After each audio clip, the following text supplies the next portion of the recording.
안녕하세요. 저는 쌍둥이를 키우고 있는 30대 싱글맘입니다. 저의 전 남편은 말 그대로 쓰레기 같은 남자였어요. 그런 남자를 왜 좋아하게 됐는지 지금의 저는 이해가 가지 않지만 그 당시에는 남편의 그런 철없는 모습도 너무 귀여워 보였거든요. 저는 당시 32의 나이로 외모가 콤플렉스인 수수한 여자였어요. 그래서 남자친구를 몇 번 사귄 적도 없지만 사귄 후에는 생각과는 다르다는 이유로 차이기 쉬운 여자였어요. 그래서 제가 연애를 하고 결혼을 할 거라는 생각은 그냥 접어두고만 있었는데 남편을 만나게 되고 그런 생각은 모두 사라졌어요. 처음 남편을 만난 건 술집이었어요. 저도 남편도 각자 다른 친구와 함께 왔었는데 어쩌다 보니 합석을 하게 됐고 그 과정에서 남편과 친해지게 됐죠. 그때 남편은 푸념처럼 말하곤 했어요. 부모님이 빨리 결혼해서 아이를 가지기를 원한다. 하지만 자기는 그렇게 해줄 여자를 아직 찾지 못했다고요. 솔직히 이 남자가 부모님에게 한없이 약한 인성 좋은 사람인 줄 알았어요. 그래서 그때 이야기도 많이 나누고 연락도 많이 했었어요. 그렇지만 당신은 사귀는 사이는 아니었어요. 그런데 두세 달쯤 지나니 저에게 결혼을 전제로 사귀고 싶다고 하더군요. 얼굴은 자기 타입인데 성격은 부모님 타입이라고요. 솔직히 나보다 3살이나 어린 남자에게 이런 식으로 고백당하니 저도 가슴이 두근거리며 기분이 날아갈 듯 기쁘더라고요. 그래서 시어른 될 분들을 보러 집에 갔는데 거기서부터 너무 놀랐었어요. 집은 비싸 보이는 전원주택에 부모님들도 무척 교양 있어 보여서 그냥 소시민인 나와 우리 가족이 결혼을 할 수 있을까 싶은 생각만 들더라고요. 그런데 의외로 그 집에 갔더니 시어른들이 너무 좋아하셨어요. 그렇게 두 분의 마음에 쏙 들어 결혼을 하게 됐고 결혼 후에는 금전적으로 도움도 많이 받았어요. 시부는 엄격한 면이 있지만 상냥하신 분이고 시모도 친절하고 부드러운 분이셨거든요. 그런 제 결혼 생활은 완벽한 신데렐라 스토리가 될 뻔했지만 저에게는 문제가 하나 있었어요. 바로 외동아들로 곱게 큰 남편이 철이 없고 생각이 너무 짧다는 거였어요. 사실 결혼 후에 들은 이야기였는데 시부모가 저를 좋아한 이유도 제가 연상에다 차분한 성격이라 남편을 잘 단속할 거라고 생각했기 때문이었대요. 그런 이야기까지 듣고 나니 가정의 평화를 위한 책임감이 막중해지더군요. 그러다 찾아온 위기는 아이를 낳기 전이었어요. 그때는 한창 아이를 낳으려 노력하던 때였어요. 시부모님이 너무 손주를 원하기도 하셨지만 저도 슬슬 더 늦으면 노산이 될 상황이 오기 시작했으니까요. 그렇게 열심히 시험관 준비 중이었는데 남편은 그때쯤 점점 늦게 들어오기 시작했어요. 남편은 당시 중소기업에서 일하고 있었어요. 그런데 결혼 1년 차에는 꼬박꼬박 집에 잘 들어오더니 2년이 넘어가자 점점 풀리기 시작했어요. 취해서 들어오는 것도 많았지만 다음날 새벽에 집에 들어온 적도 많았어요. 처음에는 야근하고 회식하느라 늦는다는 남편의 말을 믿었는데 뒤로 갈수록 믿기 힘들어지더라고요. 왜냐면 퇴근 시간인 저녁 6시 이후로는 절대 제 연락을 받지 않는 거예요. 그리고는 집에 들어오기 직전에 연락을 한다거나 아예 답이 없이 늦은 적도 많았어요. 처음에는 바빠서 그런 거라 생각했는데 이렇게 계속 바쁠 리가 없잖아요. 야근을 한다면 야근 수당이 붙어서 월급이 많아져야 하는데 월급은 계속 그대로고요. 그렇다면 이유는 2가지 중 하나였죠. 야근을 하지 않고 내게 거짓말을 했거나 야근을 했지만 야근 수당을 다른 데에 썼거나 솔직히 어느 쪽이든 문제는 있다고 생각했어요. 어떻게 할까 고민하다가 오랜만에 만난 고향 친구가 좋은 생각을 알려주더라고요. 네 이름으로 전화해서 안 받으면 다른 사람 이름으로 연락해봐. 똑같이 안 받으면 바쁘다는 거고 혹시나 받으면 남편이 네 전화를 피한다는 뜻이지. 참으로 좋은 생각인 것 같더라고요. 그래서 일단 남편에게 전화를 걸었어요. 그때가 저녁 8시쯤이었는데 역시나 전화를 받지 않더군요. 그리고 친구의 계정으로 남편의 SNS에 안녕하세요 라고 짧게 연락을 시도했어요. 그런데 갑자기 바로 연락이 오더라고요. 그 연락을 보니 화가 완전 뻗치더라고요. 게다가 연락 온 메시지가 더 열받게 했어요. 남편 놈은 안녕하세요라는 물음에 아, 누구였지? 혹시 그때 그 클럽에서 만난 사람인가? 하고 보냈던 거예요. 열받은 저는 바로 제 폰으로 남편에게 연락을 했어요. 역시나 받지 않길래 남편에게 톡을 보냈죠. SNS 계정으로 인사 보낸 건 아니까 지금 당장 집에 들어와? 라고 말이죠. 저는 친구에게 미안하다고 하고 집으로 돌아가 남편을 기다렸어요. 그런데 간 크게도 남편은 4시간이나 지나 자정을 훌쩍 넘긴 시간에 어슬렁어슬렁 들어오더라고요. 자기가 뭘 잘못했는지도 모르는 그런 태연한 얼굴. 저는 열이 받았어요. 내가 들어오라고 했는데 여태껏 뭐 했어? 야근한다는 것도 다 거짓말이지? 좀 그만해. 짜증나게 왜 이렇게 집착하는 건데? 결혼했으면 이제 슬슬 놔줘야 할 때 되지 않았어? 짜증나게 맨날 저녁에 전화하고. 바쁜데 너 때문에 일도 제대로 못한다고. 얼굴 가득 짜증을 채운 남편 놈을 보니 기가 차서 말도 안 나오더라고요. 왜 방귀 낀 놈이 화를 낼까요? 지금 이 상황에서는 제가 화를 내야 하는 거잖아요. 지가 뭘 잘못했다고 짜증을 내는지. 뻔뻔한 남편 놈의 태도에 저는 더 열이 받아버렸죠. 도대체 뭘 하고 싸돌아다니느라 와이프 전화 연락 다 씹는 건데 모르는 여자 연락받을 시간은 있고 내 연락받을 시간은 없어? 모르는 사람이 연락 오니까 아는 사람인가 싶어서 다시 연락했던 거고 당신은 어차피 집에 빨리 오라는 이야기만 할 거니 일부러 안 받은 거지. 내가 이렇게 된 데는 네 책임도 있잖아. 매번 똑같은 걸로 전화하는데 안 지쳐? 뚫린 입이라고 멍청한 소리를 마구마구 짓거리는 남편을 보니 새삼스레 제가 왜 이런 남자랑 결혼했나 싶은 생각이 들었어요. 와이프가 화를 내는 게 당연한 이 상황에서 뭐가 그렇게 당당한 건지. 야, 내가 매번 똑같은 거 물어볼 거 알면 미리 늦게 간다 일찍 간다 이야기하면 될 일 아냐. 그러면 내가 너 기다리느라 언제 오냐고 물을 필요 없고. 그리고 너 늦게 오는 거 여자 만나느라 그런 거지? 그런 거 아니라고. 너 완전 상상력이 대단하네. 내가 여자 만난 증거라도 있어? 증거가 있으면 가져와. 나는 너무 결백하거든. 솔직히 나처럼 사람 좋아하고 노는 거 좋아하는 사람이 여태껏 결혼하고 한 번도 그렇게 즐기지를 못했는데 무슨 여자야? 너 여기서 한 발짝만 더 가면 의부증이야. 알아? 그러니까 내 일에 신경 쓰지 마. 저는 뱃속에서 솟아오르는 분노를 꾸역꾸역 삼켰어요. 큰 소리를 내지 않으려 얼마나 고생했는지 계속 침을 삼켜야 했어요. 의부증? 네가 그렇게 행동을 하니까 내가 의심하는 거잖아. 그리고 진짜로 의부증이 어떤 건지 보여줄까? 네가 제일 싫어하는 집착질 보여줘봐. 그래, 너 마음대로 살아봐. 그럼 나도 내 마음대로 시댁에 다 일러 바칠 거니까. 저는 결국 최종 병기를 꺼냈죠. 시댁. 예전에 남편이 제게 이렇게 말했었어요. 부모님은 끊을 수 없는 돈줄이자 족쇄라고 말이죠. 그러니 시댁 이야기만 나오면 약해질 수밖에 없는 거죠. 남편이 중소기업에서 박봉으로 일하면서도 넉넉하게 살 수 있는 건 시댁에서 주는 용돈 때문이었어요. 시부는 매달 우리 집에 80만 원 정도를 주고 계셨어요. 저랑 남편이랑 딱 40씩 나눠 썼는데 그게 크거든요. 꽁돈이라는 생각도 들고. 근데 시댁에서는 한 가지 원칙은 지키셨어요. 남편이 사고를 치면 용돈을 끊어버려요. 물론 시부께서 몰래 제 손에 80만 원씩 쥐어주셨지만 남편은 그런 사정 따위 모르고 있고요. 그리고 그 시댁 어른들은 저를 남편보다 더 믿고 있었으니까요. 남편도 그걸 아는지 결국은 화를 꾹꾹 참으며 말하더군요. 집에는 말하지 마. 일찍 오면 되지? 진짜 너 치사하다. 어떻게 그런 걸로 사람 약점을 잡고 흔들어? 내가 큰 거 바래? 연락 잘하고 늦는 거 좀 피하고 여자 만나지 말고. 그 3가지는 결혼한 유부남의 필수 조건 아니야? 막말로 내가 연락도 안 하고 매일 늦고 술이나 처마시고 깔라대서 집에 남자 향수 풀풀 풍기면서 들어와서 남자하고 연락 주고받는다고 생각해봐.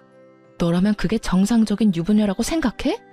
그 이야기를 들은 남편은 제 말이 일리가 있다고 느꼈는지 한마디 딱 하더군요. 연락만 잘하면 되지.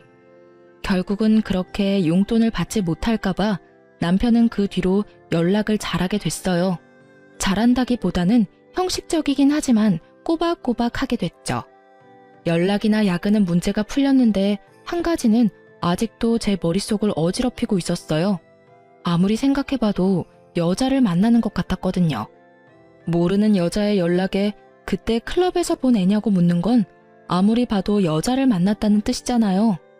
솔직히 클럽을 다니는 것도 신경이 쓰였지만 그 문자 때문에 더 신경이 쓰여서 그건 추궁하지도 못했어요. 그래서 그 뒤로 남편 카드 내역을 종종 뒤졌어요.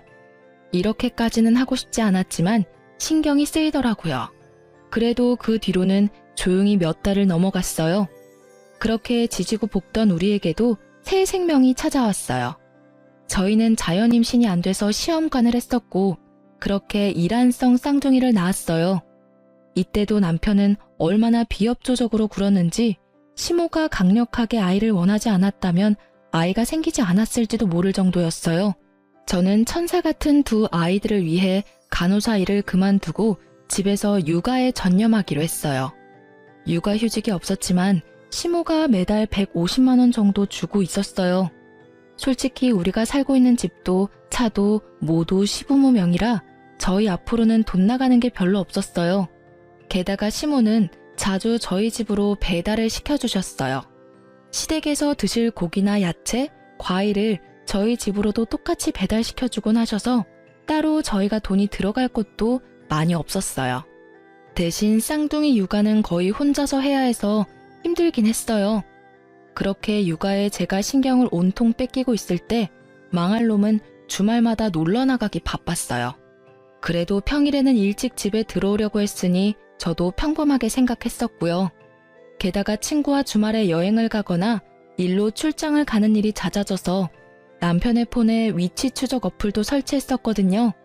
혹시나 또 다른 여자 만나러 갈까 봐서요. 그런데 항상 간다던 목적지 그대로였고 친구들도 모두 사진 찍어서 보내니 의심할 게 없었어요. 그렇게 지내다가 하루는 시모와 병원에 다녀오는 길에 아무 생각 없이 위치 추적 어플을 켰어요. 평일 낮이라 회사에 있을 거라는 당연한 생각을 하고 켰는데 현재 남편의 위치는 회사가 아니라 강릉이더군요. 어플이 혹시라도 잘못됐을 수도 있으니 확인을 해보려고 남편 회사에 전화를 했어요. 남편이 연락을 안 받는다고 하고 바꿔달라고 했더니 남편이 연차를 썼다고 하는 거예요. 저는 그 말에 잊고 있던 분노가 치밀어 오르는 것을 느꼈어요. 애들이 있으니 화는 못 내고 참고 있었는데 더 미쳐버리겠더라고요. 와이프에게 숨기고 평일에 연차를 썼다. 분명히 숨기고 싶은 행선지 숨기고픈 상대가 있다는 거 아니겠어요? 이건 99.9% 여자가 있는 거라는 생각이 들었어요. 그런데 아무리 요리조리 찾아봐도 꼬리를 못 잡겠더라고요. 기회를 엿보고 있었는데 며칠 뒤 주말에 남편이 인사불성이 돼서 친구들에게 실려왔더라고요. 저는 이때가 기회라고 생각하고 남편의 폰부터 뒤졌어요. 그런데 이 용의주도한 남편놈은 패턴과 비밀번호까지 싹 다 바꿔놨더라고요. 지문으로도 해봤는데 지문 인식도 안 해놨더군요. 결국 커탁만 친 저는 한숨을 쉬며 남편을 놔두려다가 남편의 넥타이가 사라진 걸 발견했어요. 아침에 나갈 때는 분명 제가 선물한 넥타이를 착용했었거든요. 그게 사라진 걸 보니 기분이 또 나빴어요. 이제는 제가 사준 선물까지 막 버리고 다니나 싶은 생각이 들었거든요. 주말이라 애들을 시댁에 맡겨놓았던 저는 남편과 같은 집에 있기 싫어서 낮쯤에 밖으로 나와 길거리를 걸었어요. 저녁까지 들어가지 않고 혼자 시간을 보내다가 중고거래 어플에서 보내온 알림을 받고 집으로 향했어요. 공기청정기를 시모가 새로 사줘서 기존에 쓰던 걸 중고거래하려고 했거든요. 그 글을 올려놨었는데 누군가 연락이 온 거죠.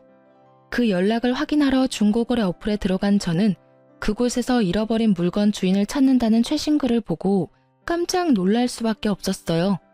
바로 뒷면에 남편 이름이 적힌 남편의 넥타이였거든요. 집 근처에 술집 사장이 올린 글이었는데 어제 처음 온 손님 넥타이라며 가져가라고 글을 올려놨더라고요. 저는 이거다 하고 생각하고는 후다닥 술집으로 향했어요. 안녕하세요. 넥타이 보고 왔는데요. 저희 남편 거라 찾으러 왔어요.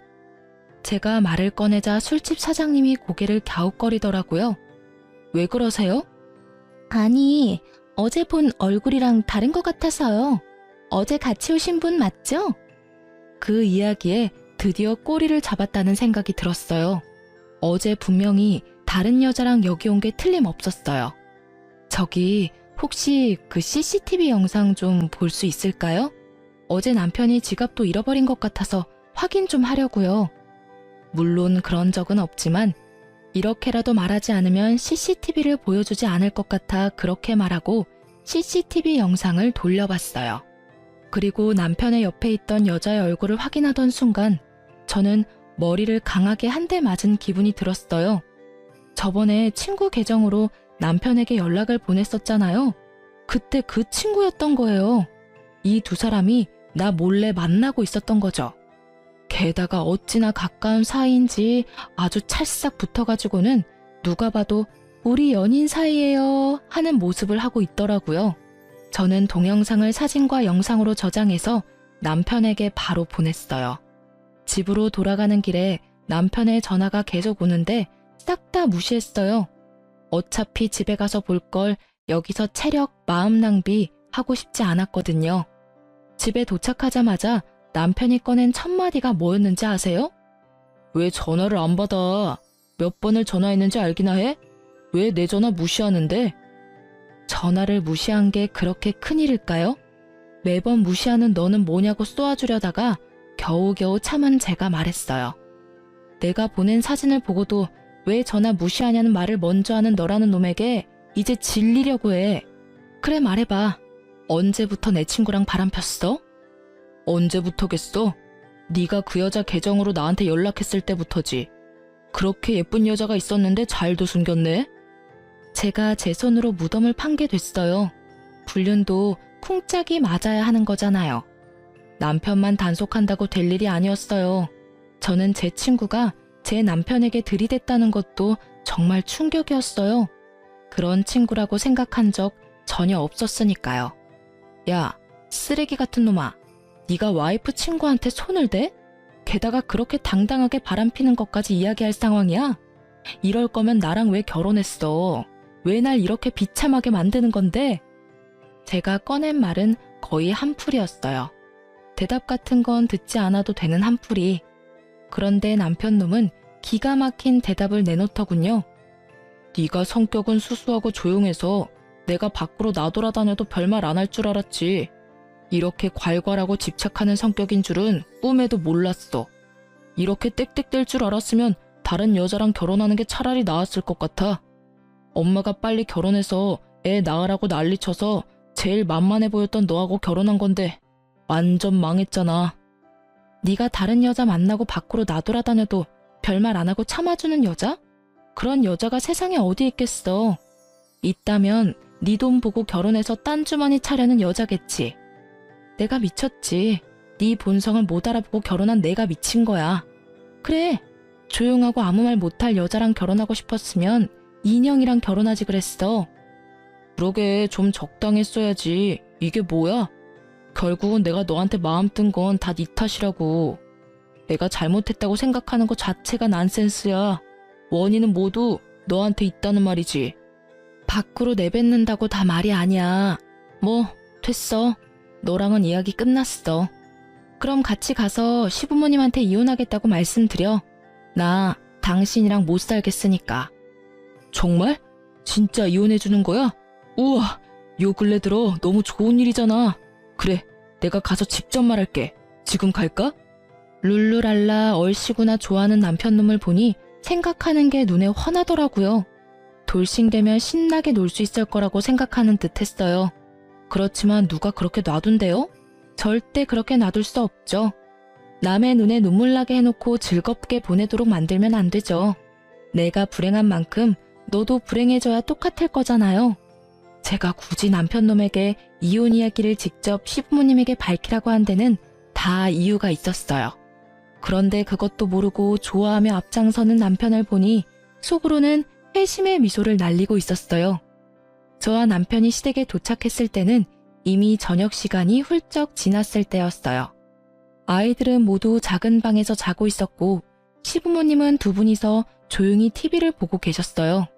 어머, 너희들 웬일이니? 갑자기 무슨 일이야? 애들 벌써 데리러 왔어? 아님 어디 아파?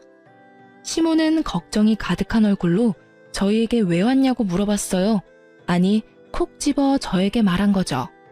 시모와 함께 병원을 다녀온 게 며칠 전 일이라 시모가 저에게 신경을 많이 쓰고 계셨거든요. 저는 남편을 앞으로 떠밀었어요.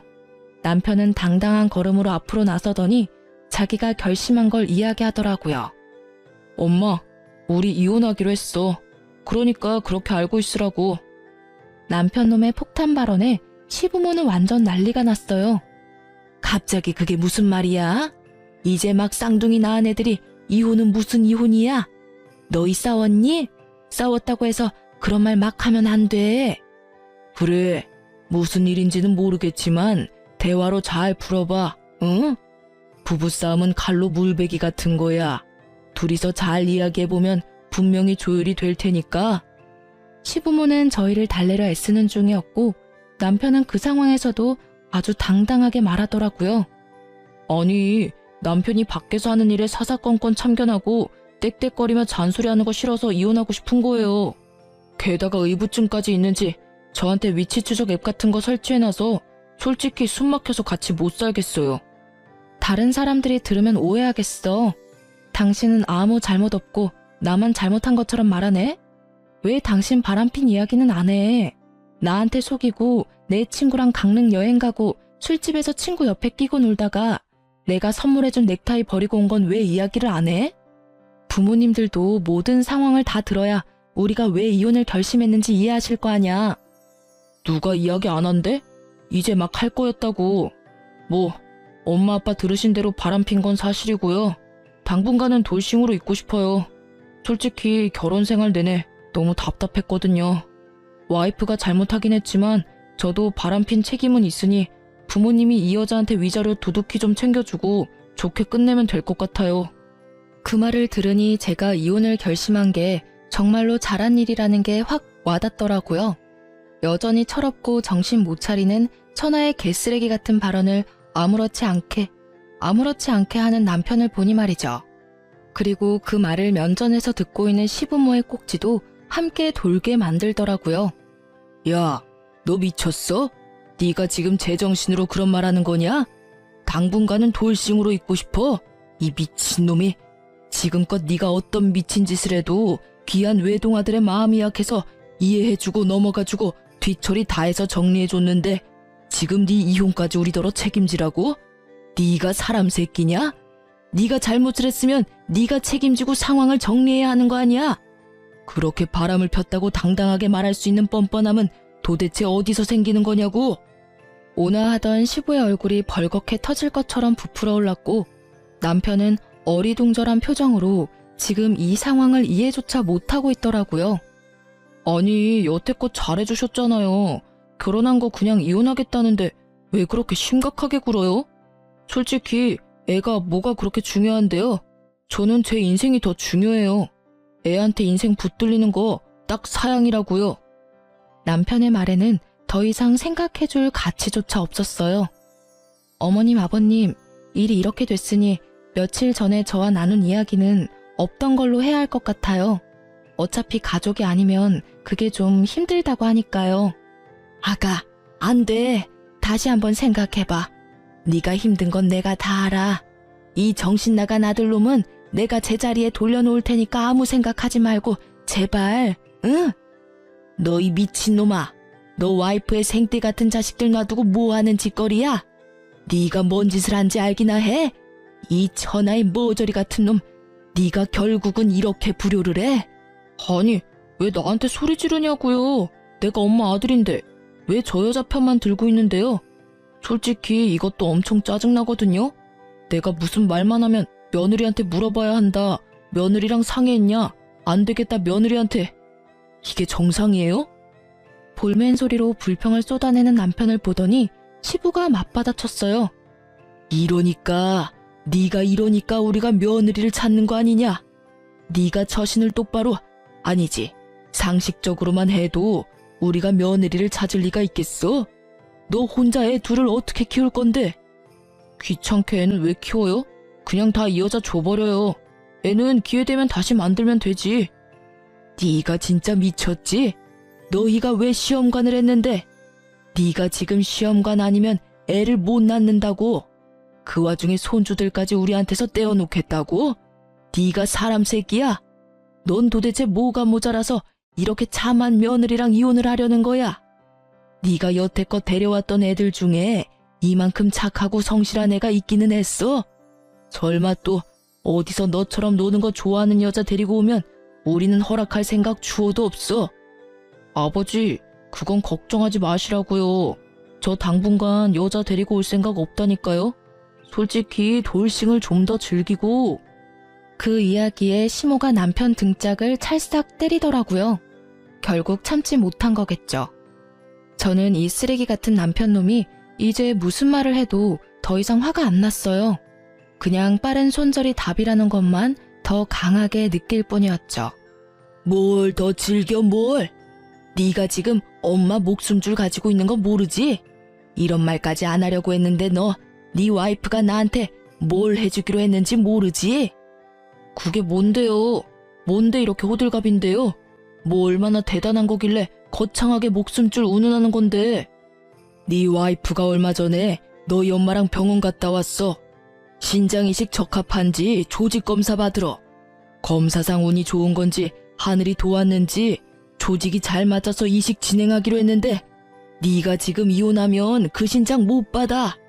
엄마 매번 투석하러 다니느라 힘든데 너 때문에 이식도 못 받고 죽으면 네가 책임질 거야?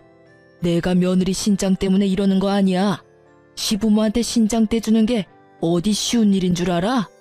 네가 모자람 없이 컸다고 돈이면 다 된다고 생각하나 본데 이런 거는 돈으로 되는 문제가 아니야.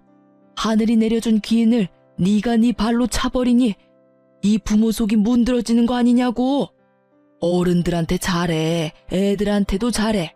성격도 좋고 너 단속도 잘하는 이런 며느리 대체 뭐가 문제라고 네 놈은 이혼을 하겠다 지랄이야? 시부의 그 말에 남편의 얼굴이 깜짝 놀라더라고요. 저는 이때 남편이 180도 돌변해서 저한테 사과라도 하면 어쩌나 생각했거든요. 솔직히 정이 뚝 떨어진지라 어차피 이혼 결심은 했는데 진심으로 사과하면 시부모님 생각에 마음이 약해지면 어쩌지 하는 생각이었죠. 그치만 저의 기우였던 거죠. 이 멍청이가 뭐라는 줄 아세요? 그러면 나한테 먼저 말했어야지. 그런 건 내가 해결해 줄 수 있으니까. 뭐? 이식을 네가 해주려고? 시부모는 기대감 하나도 없는 목소리로 남편에게 물었고 남편은 당당하게 말했죠. 지금 사귀는 여자한테 말하면 되잖아. 그 여자가 엄마한테 주면 되지. 조직검사 안 맞으면 다른 여자 데리고 올게. 그럼 됐지? 그 이야기를 듣는 저도 벙치고 시부모님도 벙치고 결국 시부모님은 화가 머리끝까지 나서는 또 등짝을 날리더라고요. 얼마나 분노했는지 시부는 말까지 더듬더라고요. 하긴 그 대사가 충격이긴 했어요. 지가 만날 여자들은 뭔 죄예요? 게다가 시부모님들이 그런 걸 허락이나 할 것 같으냐 그 말이죠. 제가 신장 주겠다고 했을 때도 극구 사양하셨던 게 시모였어요. 어차피 오래 살았다며 네 거 받고 몇 년 더 사는 게 무슨 의미냐고요. 시모는 진짜 좋은 분이신데 자식은 왜 이 모양 이 꼴인 건지. 너 이 미친놈이 말을 네가 지금 무슨 말을 한 건지 알기나 해? 그럼 그렇지. 네가 해주겠다는 말은 애초에 기대하지도 않았어. 그런데 이런 정신 나간 말을 들을 생각도 없었다고. 뭐? 여자들을 데려와서 검사를 해? 이 미친놈이 아직 정신을 덜 차렸어. 무슨 뻔뻔함으로 그런 짓을 하게 해? 아이고 머리야. 내가 자식 새끼를 잘못 키웠어. 오냐오냐 키웠더니 아주 제 앞가림 하나도 못하는 애 하나를 어른으로 키웠네. 차분하고 꼼꼼한 며느리 보고 겨우 결혼시켜놨더니 결국은 내가 또 이 꼴을 봐. 저는 이 정신나간 멍청이와는 더 이상 함께할 수 없다는 걸 재확인하고서야 시부모님에게 다시 말했어요. 어머님, 아버님, 죄송해요. 솔직히 이 사람이 저한테 사과했으면 어떻게든 참고 살아보려고 했는데 이렇게까지 말하니 이혼을 하는 게 맞는 것 같아요. 저도 이런 말씀을 드리게 돼서 너무 죄송해요. 아가, 너 없으면 얘 사람 구실하면서 못 살아. 그러니까 제발 신장 같은 건 안 줘도 되니까 옆에 붙어서 사람처럼만 살게 해줘라, 응? 부탁이야. 너 이혼하고 나면 얘가 데려올 여자들 안 봐도 눈에 훤해. 죽었다 깨도 너 같은 여자 못 만나. 그러니까 제발. 엄마, 뭐 하는 거야? 왜 이 여자한테 매달리는데? 그리고 내가 뭐 어때서 그러는 거냐고. 나도 철들었다니까. 엄마 신장도 내가 하나 갖다 주겠다니까. 미친놈아, 말 좀 그만해. 네가 말할 때마다 이 엄마 가슴이 무너진다. 신장 소리 어디 가서 하지도 마. 이혼하면 가족이 아닌 게 돼서 공여자가 힘들 거라고 알고 있거든요. 결국은 이렇게 이혼해서 시댁과 남이 되게 되었으니 시모와 시부가 저에게 너무 잘해주셔서 미안한 마음은 가득했지만 어쩔 수 없는 일이잖아요. 남편이 제 곁에 붙어 있다면 신장 하나 줘도 몸 관리하며 평생을 살아갈 수 있겠지만 남편 없이 애 둘을 혼자 키워야 하는 상황이면 신장 하나 없는 게 어떤 느낌인지 감도 오지 않을 만큼 두렵거든요. 결국 저는 시부모와 남편 놈을 놔두고 나왔어요. 제 이야기는 끝났고 시부모와 남편이 할 이야기가 남았겠죠. 저는 나와서 바로 상간녀인 제 친구를 찾아갔어요. 그 상간녀는 저와 결혼 후에 만난 친구거든요. 그래서 결혼식에도 온 적 없고 남편과 만난 적도 없었어요. 원데이 클래스 하면서 만난 사이라 엄청 친하고 그럴 것도 없었지만 말이 잘 통한다고 생각했는데 뒤로 이렇게 음침한 일을 벌일 줄은 상상도 못했네요. 저는 친구에게 만나자고 연락을 넣고 카페에서 기다렸어요. 앉아. 너 나한테 해야 할 말 없어? 저는 오자마자 친구에게 물었어요. 무슨 말? 나 너한테 할 말 없어. 네가 나한테 보자고 한 거니까 네가 나한테 할 말이 있는 거겠지? 무슨 일인데 불러내서 분위기 잡는데? 꼭 내 입으로 들어야겠어? 너 내 남편이랑 바람 피는 거 나한테 들켰어. 이래도 할 말 없어? 아, 그거? 그게 어때서? 사람 만나서 사랑하는 거 흔한 일 아니야? 그 사람의 유부남이었을 뿐이고 나는 그래도 상관없다고 생각한 것뿐이고 내가 직접적으로 너한테 상처 준 건 없잖아. 아주 둘 다 쌍으로 또라이였더라고요. 말하는 걸 들으니 참. 그래, 상처 준 건 없지. 그래도 남의 남편하고 바람난 걸 세상에서는 불륜이라고 불러. 그리고 너는 상간녀고 내 남편은 불륜남이지. 넌 뭐가 그렇게 잘나서 떳떳해? 네가 한 행동에 조금도 미안한 마음 없어? 너 설마 이러려고 나하고 친구했어? 솔직히 네가 하고 다니는 거 보면 네 남편 궁금하기는 했어. 돈도 많아 보였고 노는 것도 좋아하는 것처럼 보여서. 그때 내 SNS로 연락하라는 것도 일부러 그런 거야. 연결고리가 있어야 하는데 네가 딱 잘 걸려준 거지. 솔직히 나는 네가 이혼하든 안 하든 상관없어. 그냥 내 옆에서 풍족하게 만들어줄 남자만 있으면 되거든. 그러니까 돈 많아서 내 남편을 꼬셨다는 말이었어요. 실상은 시부모 돈 없으면 완전 평범하다 못해 쥐꼬리만한 월급 겨우 받는 회사원인 거 알면 어떨까?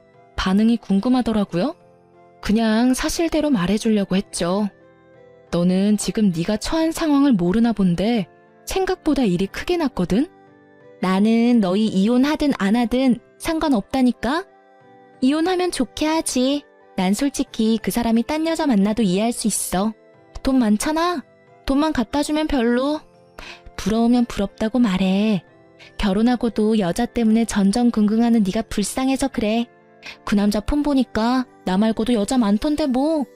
제 말을 제대로 듣지도 않고 그저 이딴 말만 짓거리는 친구를 보니 참으로 답 없다고 생각했어요. 안 부러워 전혀. 그리고 넌 남편이 어떤 놈인지도 모르고 있는 것 같고 그 집에서 무슨 일이 벌어지는지도 모르는 것 같네. 내가 말해줘도 들을 것 같지도 않고 그냥 몸소 겪어봐. 네가 그렇게 즐거울 수 있는 것도 오늘까지일 테니까. 아무것도 모르는 애를 그냥 두고 나와버렸어요. 길게 말할 것도 없더라고요. 차랑 뭐 이런 이야기 했으면 저도 화났을 텐데 돈 이야기하니 그냥 김 빠지더라고요. 돈 보고 만나는 걸 보니 조만간 남편 본체 알면 떠나겠구나 싶기도 했고요. 그렇게 며칠 뒤에 시모한테서 연락이 왔더라고요. 이혼 이야기 마무리도 할 겸 잠시 집에 오라고요.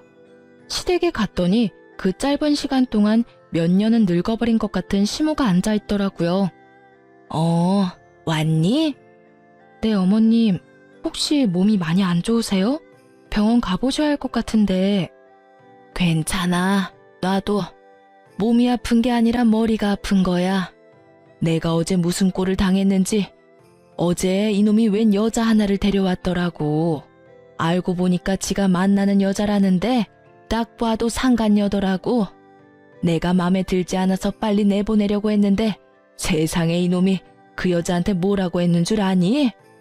야, 우리 엄마한테 신장 하나 이식해줘. 그럼 나쁘지 않게 대접할게. 이러는 거야. 그 여자애가 놀라서 자기가 왜 그래야 되냐고 했더니 아들놈이 자기랑 결혼하려면 당연히 그렇게 해야 한다고 하지 뭐니?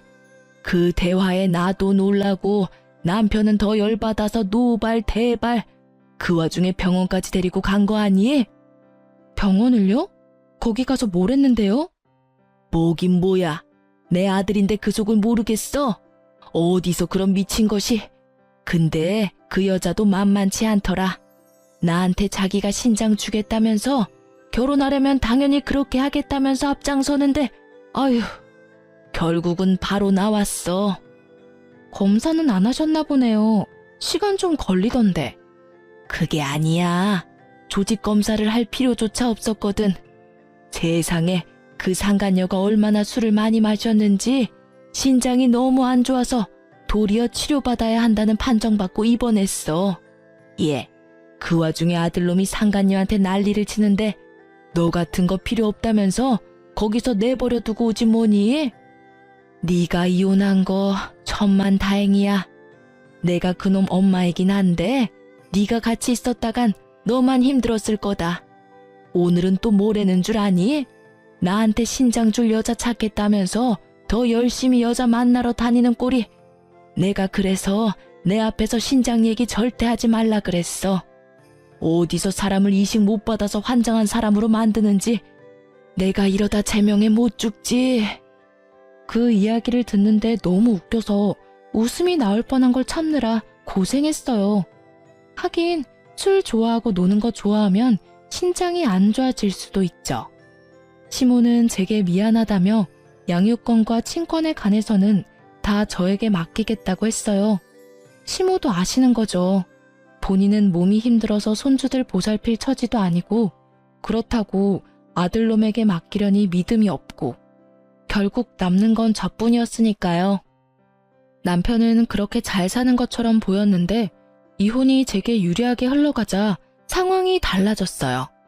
너 왜 위자료 지급 안 해? 그리고 애들 양육비도 안 줬거든? 처음부터 이렇게 굴면 나중에 곤란해. 제가 전화를 먼저 했어요. 지급받아야 할 돈들이 나오질 않아서요. 그랬더니 약간 당황한 말투로 말하더군요. 엄마가 돈 준 거 아니야? 이상하네. 우리 집 전기랑 난방도 끊겼어. 그리고 잠깐만. 폰 너머로 도어락 비밀번호 누르는 소리가 몇 번이고 들리더니 당황한 듯 남편이 말하더라고요. 집이 잠겼는데? 결국 당황한 남편이 전화를 끊었어요. 분명히 시댁에서 손 쓴 것 같아서 시댁에 전화해서 물었더니 시부 명의의 카드는 모두 정지시키고 집은 아예 팔아버리려 내놨다고 하더군요. 시부 말로는 이대로 놔두면 아예 인간 쓰레기가 되겠다 싶어서 이제라도 모질게 마음먹고 훈육하는 거라고 했어요. 결국 시부모의 단호한 제재에 깜짝 놀란 남편놈은 시부모에 매달리며 돈줄 끊지 말아 달라고 했지만 시부가 너도 성인이고 번듯한 직장 있으니 네 돈으로 벌어서 네 돈으로 살라고 했다네요. 그렇지만 이미 카드빚도 가득한 데다가 여자들과의 유흥에 돈을 다 써버리는 바람에 쓸 돈이 없었으니 결국 여자도 못 만나고 열심히 돈만 갚는 중이라고 해요. 위자료와 분할재산과 양육비 등을 지급받지 못한 나에게 시모가 따로 연락해서는 몰래 주시더라고요. 이러니 저러니 해도 자식에게는 약한 게 부모인가 봐요. 그래도 그냥 주는 거 아니고 전 남편 월급에서 따박따박 돈 떼어가고 계시답니다. 그분들에게 필요한 게 돈은 아닐 거예요. 다만 이 기회에 전 남편이 정신 차리기를 바라시는 거지. 그런데 그런 시모를 또 열받게 한 일이 있었다는데요. 시모가 결국 신장 이식을 친척 조카에게 받기로 하고 그 조카에게 비공식적으로 시부모의 재산을 조금 넘겨주기로 하셨대요. 워낙 고마운 일이니까요. 그런데 그 재산 넘겨준다고 열폭한 남편놈이 시댁과 그 조카 댁에 가서 난리를 치는 바람에 시부모도 완전 열이 받을 대로 받아서 한 번만 더 사고치면 나머지 남은 재산도 다른 사람들한테 다 나눠줄 거라고 으름장을 놓자 결국 쫄아서 조용히 지내고 있다고 합니다. 참 사람 일 몰라요. 철없는 놈이랑 결혼해서 피 본 거 생각하면 화딱질만 나지만 그래도 귀여운 아이를 낳게 해준 것만은 고맙다고 생각해요. 그리고 전 남편을 보면서 아무리 귀여워도 애들은 절대 오냐오냐 키우지 않겠다고 생각했어요. 귀하다고 오냐오냐 키웠더니 완전 인간 쓰레기가 되어버렸고 그 덕에 애먼 저까지 힘들었잖아요. 솔직히 이혼 후에 편했다고 말할 수는 없어요. 돈을 받았어도 독박 육아는 여전했으니까요. 그래도 애들이 조금 크니 어린이집에 보낼 수도 있고 그 사이에 일도 시작할 수 있어서 좋아요. 남편의 빈자리까지 채울 수는 없어서 친정집 가까이 이사도 했어요.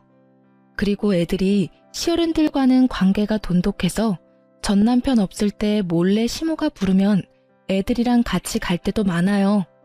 이혼은 했지만 시어른 손주들이기도 하고 관계도 좋으니 막을 필요는 없다고 생각해요.